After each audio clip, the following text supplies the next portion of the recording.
Assalamualaikum warahmatullahi wabarakatuh. Perkenalkan, nama saya Sari Sudran dari kelas 2B dapat akuntansi Politeknik Negeri Padang. Pada kesempatan ini saya akan mempresentasikan materi tentang akuntansi manajemen. Pembahasan yang pertama yaitu tentang sentralisasi, desentralisasi, dan alasan mengapa memilih desentralisasi.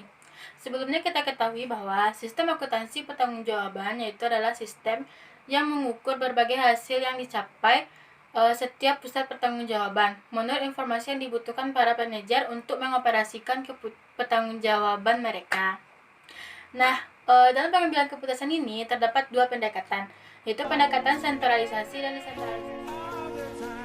Pendekatan sentralisasi yaitu pendekatan di mana berbagai keputusan dibuat oleh manajemen puncak dan manajer pada jenjang yang lebih rendah bertanggung jawab atas pengimplementasian keputusan-keputusan tersebut. Sedangkan pendekatan desentralisasi, pendekatan ini memperkenankan para manajer untuk membuat dan mengimplementasikan keputusan-keputusan yang penting yang berkaitan dengan wilayah pertanggungjawaban mereka.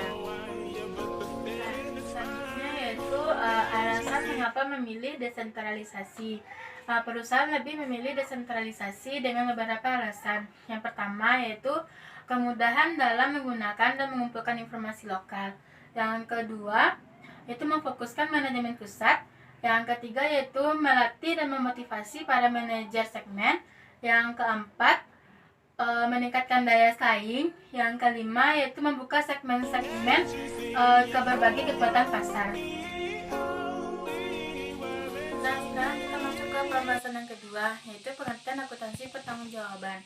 Akuntansi pertanggungjawaban adalah alat fundamental untuk pengendalian manajemen dan ditentukan melalui 4 elemen penting, yaitu pemberian pertanggungjawaban, pembuatan ukuran kinerja, pengevaluasian kinerja, dan pemberian penghargaan.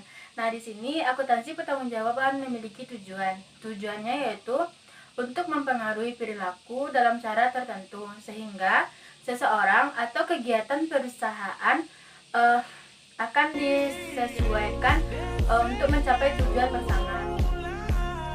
Nah, kita masuk ke pembahasan yang ketiga, yaitu tentang jenis-jenis pusat pertanggungjawaban dan contohnya. Di sini ada 4 jenis pertanggungjawaban. Yang pertama yaitu pusat biaya atau cost center, yang mana manajernya itu hanya bertanggung jawab terhadap biaya. Contohnya seperti departemen produksi. Yang kedua yaitu pusat penjualan atau revenue center, yang mana manajernya itu hanya bertanggung jawab terhadap penjualan. Contohnya seperti departemen pemasaran. Yang ketiga yaitu pusat laba atau profit center, yang mana manajernya itu hanya bertanggung jawab terhadap biaya dan penjualan. Contohnya seperti manajer pabrik. Yang keempat yaitu pusat investasi atau investment center, yang mana manajernya itu hanya bertanggung jawab terhadap biaya, penjualan, dan investasi modal. Contohnya seperti manajer pusat investasi. Sekarang kita akan masuk ke pembahasan yang keempat, yaitu tentang konsep dan perbedaan variable costing dan full costing. Perhitungan biaya variabel atau disebut juga dengan biaya langsung hanya membedakan biaya manufaktur variabel ke produk. Biaya ini meliputi biaya bahan baku langsung, biaya tenaga kerja langsung, dan overhead variabel. Overhead tetap diperlakukan sebagai beban periode dan tidak disertakan dalam penentuan biaya produk. Dalam metode variabel ini, overhead tetap dari suatu periode dipandang habis pada akhir periode itu dan dibebankan secara total terhadap pendapatan pada periode tersebut.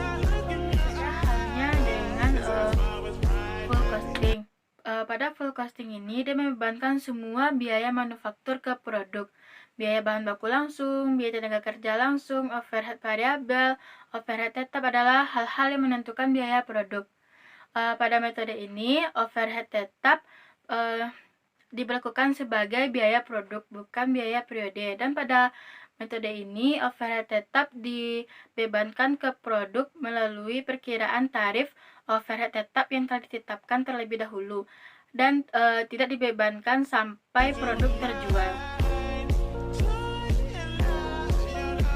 Baiklah, sekarang kita akan masuk ke pembahasan yang yaitu tentang penilaian persediaan dengan variable costing dan full costing.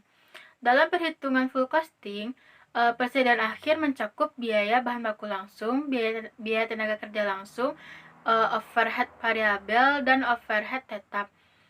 Sedangkan dalam perhitungan variable costing, persediaan akhir hanya mencakup biaya bahan baku langsung, biaya tenaga kerja langsung, dan overhead variabel. Dan untuk lebih lanjutnya akan dijabarkan melalui tabel berikut. Berikut ini adalah contoh dari persediaan dinilai atas biaya produk atau produksi. Perhatikan data berikut ini. Dari data di atas, kita ketahui bahwa persediaan akhir sama dengan unit produksi dikurang dengan unit terjual, sehingga akan mendapatkan hasil dari persediaan akhirnya. Dalam perhitungan full costing, persediaan akhir mencakup biaya bahan baku langsung, tenaga kerja langsung, overhead variabel, dan overhead tetap per unit. Pada metode perhitungan biaya variabel, persediaan akhir hanya mencakup biaya bahan baku langsung, tenaga kerja langsung, dan overhead variabel. Tidak dimasukkannya overhead tetap dalam hasil biaya persediaan perhitungan biaya variabel membuat penilaian persediaannya lebih rendah daripada metode full costing. Hal ini bisa kita lihat pada tabel di bawah ini, yaitu nilai persediaan akhir pada perhitungan biaya full costing nilainya lebih besar dibandingkan dengan nilai persediaan akhir pada perhitungan biaya variabel. Baiklah, selanjutnya kita masuk ke pembahasan 6, yaitu tentang penyusunan laporan laba rugi, pendekatan full costing, dan variable costing. Berikut ini adalah contoh penyusunan laporan laba rugi dengan pendekatan biaya full costing dan variable costing. Yang mana laporan laba rugi ini berkaitan dengan perhitungan biaya sebelumnya, yaitu dalam menentukan biaya produk per unitnya. Karena biaya pokok produk per unit merupakan dasar bagi perhitungan harga pokok penjualan. Metode perhitungan biaya variabel dan full costing dapat mengakibatkan angka laba bersih yang berbeda. Perbedaan tersebut terjadi karena jumlah overhead tetap yang diakui sebagai beban pada kedua metode. Laba menurut perhitungan full costing akan lebih tinggi daripada laba menurut perhitungan biaya variabel. Perbedaan ini karena sebagian overhead tetap periode tersebut yang akan masuk dalam persediaan ketika perhitungan full costing digunakan. Nah, sekarang kita akan masuk ke pembahasan yang ketujuh, yaitu tentang hubungan antara produksi, penjualan, dan laba dengan pendekatan full costing dan variable costing. Nah, hubungannya yaitu jika jumlah produksi lebih besar dibandingkan dengan jumlah penjualan, maka laba yang diperoleh dengan pendekatan full costing akan besar nilainya dibandingkan dengan pendekatan variable costing. Nah, berbanding terbalik, jika jumlah produksi lebih kecil dibandingkan dengan jumlah penjualan, maka laba yang diperoleh dengan pendekatan full costing nilainya akan lebih kecil dibandingkan dengan variable costing. Jika jumlah produksi sama banyak dengan jumlah penjualan, maka laba dengan pendekatan full costing akan sama besar nilainya dengan pendekatan dengan laba pendekatan variable costing. Pembahasan yang ke-8 yaitu pengertian tentang segmen. Segmen ini adalah subunit dari suatu perusahaan yang berperan cukup penting dalam pembuatan laporan kinerja. Segmen ini dapat berupa divisi, departemen, lini produk, kelompok pelanggan, dan lain-lain.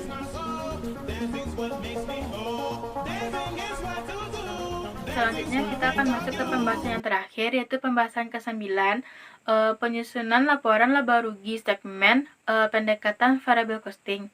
Nah, untuk penyusunan laporan laba rugi ini akan dijelaskan melalui tabel berikut. Berikut ini adalah contoh penyusunan laporan laba rugi segmen dengan pendekatan variable costing. Dalam laporan laba rugi segmen, beban tetap dibagi menjadi dua kategori, beban tetap langsung dan beban tetap umum. Pembagian tambahan ini menggarisbawahi biaya yang dapat dikendalikan dengan biaya yang tidak dapat dikendalikan, dan meningkatkan kemampuan manajer untuk mengevaluasi kontribusi setiap segmen-segmen terhadap kinerja perusahaan secara keseluruhan.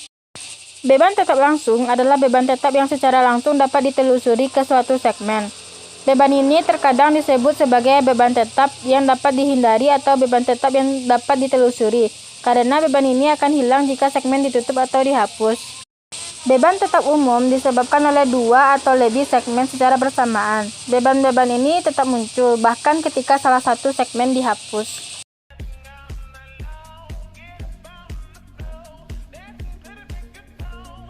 Dengan berakhirnya pembahasan tadi, maka berakhir pula video presentasi ini. Jika ada kesalahan dan kejanggalan, saya mohon maaf. Saya sudahi dengan wabillahi taufiq wal hidayah. Wassalamualaikum warahmatullahi wabarakatuh.